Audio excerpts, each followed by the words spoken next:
تعبت نفسيا معاه ومش عارف عايز ايه. عملت له اللي في باله واكتر من اللي باله فيه، وبرضه ما وصلتش لحل في حاجة انا معاه.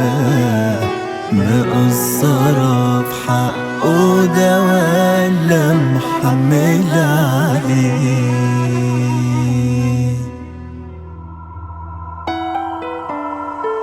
بقى بيزهق كأني بجد راحته بقلها، ولو حاجة يوم ما جاتش على هوا بيجيبها فيا. سؤال مش برضه انا الوحدة اللي كان مرتاح لها؟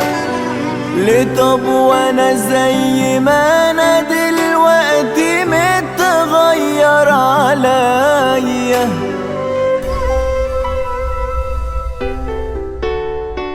اساسي يا مجي عليا بس بقول حصل خير، وبرضه كده على نفسي انا اطيب منه بكتير. بجد انا اللي تعبني ليه ما بقاش في احساس؟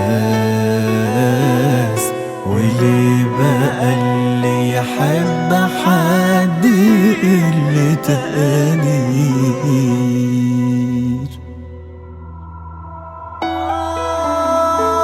بقى بيزهق كأني بجد راحته بقلها، ولو حاجة يوم ما جاتش على هوا بيجيبها فيا.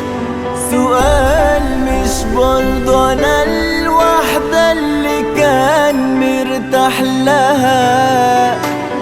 ليه طب وانا زي ما انا دلوقتي متغير عليا؟